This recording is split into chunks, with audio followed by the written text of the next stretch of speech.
Hey guys, Assalamu alaikum, welcome back. Welcome to another video. If this is your first time here, my name is Candace. I go by the Blonde Muslim on social media. I reverted to Islam a few years ago. I've taught myself everything. I love this faith and I just talk about my life and all things related. I have a degree in psychology. I use that with my experiences to try to add value. So today I want to talk about this comment that I got yesterday. I posted a picture and somebody said, "May Allah make you more modest." And I just wanted to talk about how that made me feel, and I want to talk about why I think that is problematic. Now, obviously as Muslims, we are encouraged to support and guide one another. It is a good thing to remind people of Allah and what we're supposed to be doing as Muslims. But I feel like there is a line where that becomes toxic and it becomes unhelpful. I'm sure you guys can all stop for a moment and think about a time where somebody advised you, but it didn't feel good. It made you feel worse, made you feel judged, made you feel hurt, and maybe just put like a little sadness in your heart.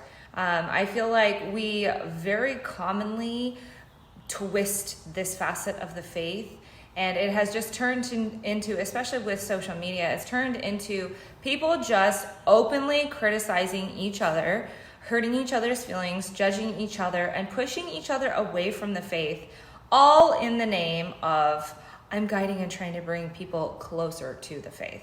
Now, if you watched my videos before, one of my favorite ayahs of the Quran, actually, Allah says, "O Muhammad, sallallahu alaihi wasallam, had you been hard and harsh, people would have dispersed from you." Now, that's like a rough translation, but basically the whole thing is if Prophet Muhammad sallallahu alaihi wasallam was doing dawah and doing what he could to bring people to this faith, bring them closer to God, then had he been hard and harsh and been rude and been judgmental and critical and harsh to people, they would have fled from him. They would have been like, "No, I don't want to follow you. I don't want to hear what you have to say." And he is our last and final prophet, sallallahu alaihi wasallam, and he is an excellent role model. Like all of the prophets of all of the times past, they've been nice people.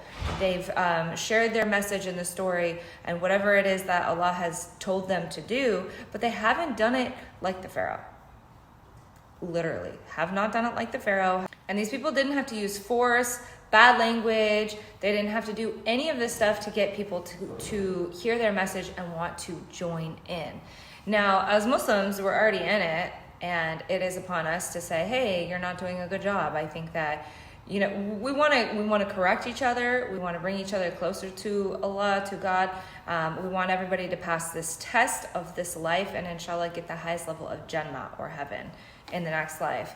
But like the issue I see is that everybody is just so rude to each other and openly like picking on each other that it really pushes people away. When the Sahaba, may Allah be pleased with them, these are the companions of the Prophet, peace be upon him. So it's like all of his homies, all of his ride or dies who came to the faith with him, and they were fighting for the name of Islam and spreading it against the people who were trying to persecute them at the time. And we'll just say the people who were against Islam and wanted to stop it and wanted to put out its light were fighting against the Prophet, peace be upon him, and the Sahaba. May Allah be pleased with them. So, obviously it started with Muhammad sallallahu alaihi wasallam, Khadija radiallahu anha, and then as the message spread, more and more people came. He had his Sahaba, and then the group of Muslims became bigger. Now, when new people came to the faith, it's actually a practice of them to be kind to them and to make excuses for them and to say like let's say alcohol, for example. Alcohol was not abolished from the first day and the first revelation. It was abolished over time. And first it was like, okay, you can drink. And then it was like, okay, do not drink while you're in prayer. And then eventually it was like, do not drink at all. Because, obviously Allah is making the rules and He created us. He knows the wisdom, right? And obviously we are the way we are. Our condition as human beings is because Allah created us in this state and gave us free will. So by nature, I think that we're not necessarily inherently bad, but we're just like naughty. We just like want, just like kids. We want what we want. We want to do what we want. We're self-focused. We're selfish. We're self-centered. We're know-it-alls and everything like this. So what I'm trying to say is that the Quran says Muhammad sallallahu alaihi wasallam should be nice. The Quran says that Moses, when he had to go talk to Pharaoh alayhi salam, that the Pharaoh was the worst of that time. He was told to go speak gently or kindly to the Pharaoh. So it's like, if we start really analyzing the religion and the faith, we realize that our speech, the way that we treat others and the way we make them feel is extremely, extremely important, right? So if we take that into consideration, we can see how important it is to talk nicely and treat people well and make them feel good.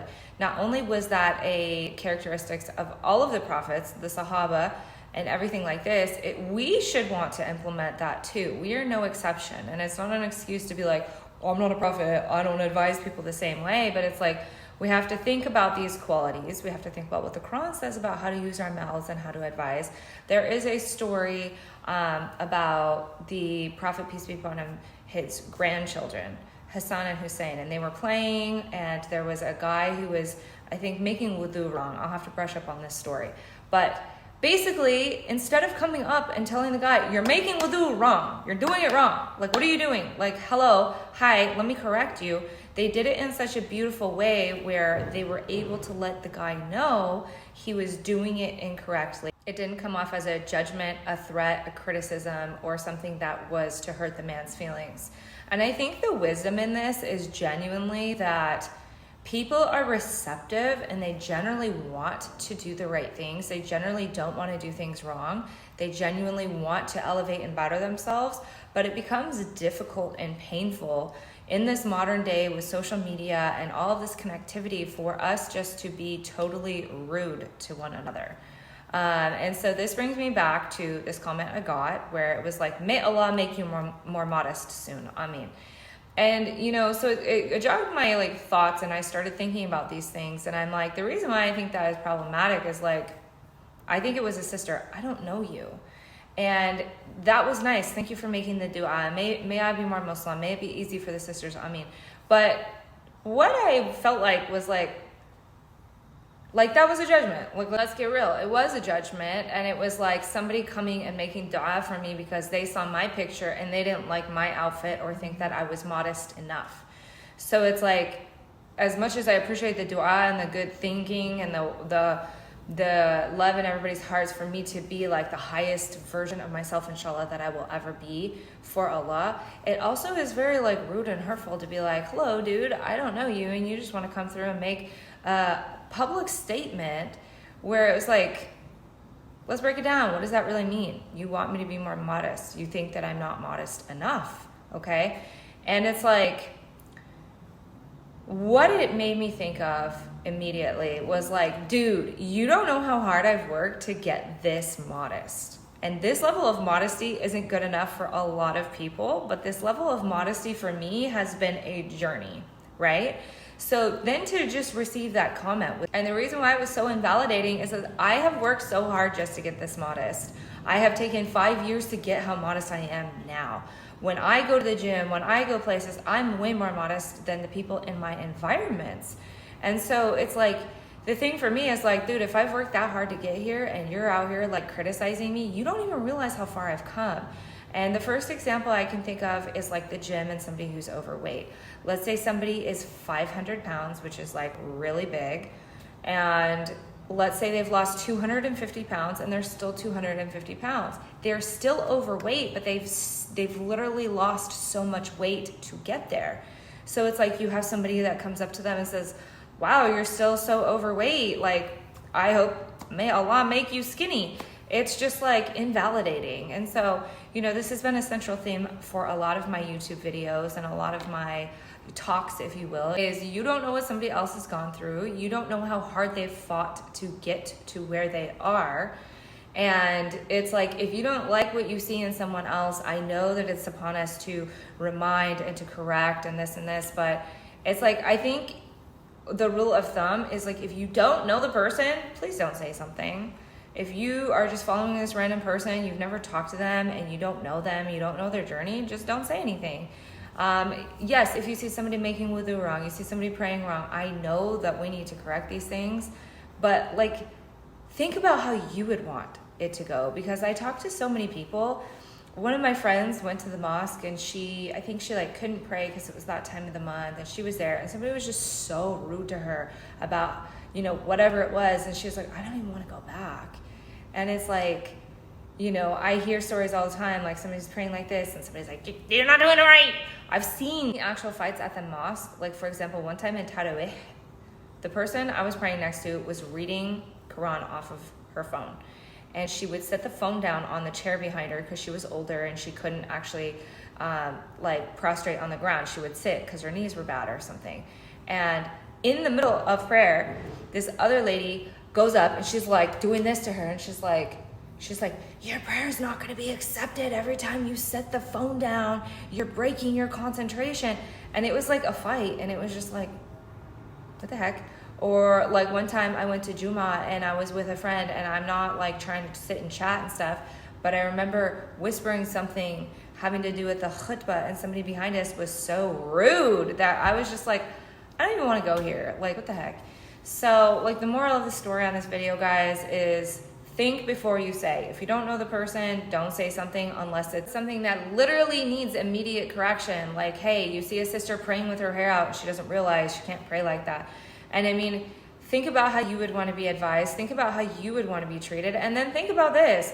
Like, you want to make a dua like that for me on a public page, or like somebody sees me doing something. Do you not think I don't get like thousands of messages from other people? Do you really think that your comment is going to like change my life? Like, especially people with the hijab police. Do you think coming and saying, you're going to Jahannam, you need to wear a scarf, is going to make me like, oh my gosh, put it on? Like, we all have our own struggles. I know whoever you are, you're not perfect either. So it's like, with the comment I got, it's like, I wish people could stop and think about how much people have done to get to the point they're at. You take a moment, you pause, and think about what's something that you have been working really hard at, and you've made a lot of progress, but you're still not there. Is there something that you've worked to eliminate from your habits? Like, let's say maybe you want to stop smoking. Maybe you are down to only smoking once a day. And yeah, you're still doing it and it's bad, but maybe you've cut down from smoking 2 packs of cigarettes a day. Or like I said, maybe you've lost enough weight. Or maybe you never used to pray and you finally are at the point where you pray 2, 3, 4 times a day, but you still haven't gotten to your 5. Like, think about how hard that journey's been just to get there. And you're probably proud of yourself and you're grateful to be there, but you still have a long way to go. So it's like, I know we can all relate to that. We all have a takeaway of that. So it's like, the next time you want to criticize, think of that. And I'll give an example of something that happened to me once. I was at the mosque and the girl came in, and next to me she had on these crazy fake nails and crazy black eyeshadow and crazy eyelashes.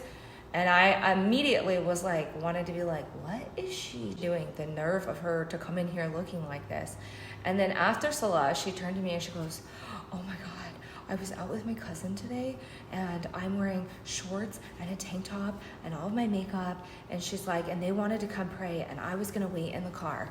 She's like, because I'm not wearing an appropriate outfit and I'm, you know, and then she goes, but I just came in, and she borrowed one of the outfits at the mosque. So she was covered and she was wearing all this, and she was just telling me, and I took a second and I was like, dude, I was literally like about to, for a minute, be like, I can't believe she came like wearing like, she looked like she was going clubbing, and like, it was very excessive. And I was like, I was literally about to be like, what the heck is she doing? And then it was a reality check for me, because I was like, dude, mashallah, she went out of her house today in shorts and a tank top in this crazy makeup look, and she was so dedicated to Allah that she refused to sit in the car and be embarrassed of herself and hide. She put herself in the mosque. She walked in her shorts and her tank top and that crazy eyeshadow, and she got an outfit and she prayed. And you know, on the other side of that, people are going to say, oh, your prayers aren't accepted if you have nails, and your prayers aren't accepted if you have on black eyeshadow, and your prayers aren't accepted if you went out of your house in a tank top. But the moral of this story is, wow, a lot of us wouldn't have the nerve to go in and do that and to keep praying. So it's like, when you see people, make an excuse for them. Make 70 excuses. That's the sunnah. Make excuses for them. See it from the other point and try and think of what people are going through. Because in that situation, I was like, wow, that took a lot of strength for her to come in dressed like that, knowing that people are going to stare at her and judge her. And I almost judged her for a second, and I'm glad that I was nice, because in the future, inshallah, she can keep coming and she can keep coming. Whereas if she came in and I was like, oh my God, you can't pray like that, and no, what are you doing? And oh, don't even come to the mosque if you're dressed like that. And I think that that's the lesson in this. Put yourself in somebody else's shoes, stop being toxic, make excuses for them, try and understand, and try and be beautiful to people, because being beautiful to people, nobody's perfect, but being beautiful and being there for people is what puts more iman in our hearts, which shows us the beauty of this faith, and that is how we should treat each other, and that's how the Prophet sallallahu alaihi wasallam was. And that's it. Moral of the story, be nice. So make sure you guys like the video. Make sure you guys subscribe to me. Make sure you go follow me on Instagram, TikTok. I do have one-on-ones available. I put the link in my bio. So if you want or need a one-on-one, you need extra loving care, you need extra time, or you just want somebody to talk about things with, make sure to book your appointment, and I will be here for you to support you in whatever capacity I have and whatever capacity you need. With that being said, I'm gonna log off for today, but you guys have a beautiful and blessed day. Remember, be kind. It's the sunnah. Assalamu alaikum wa rahmatullahi wa barakatuh.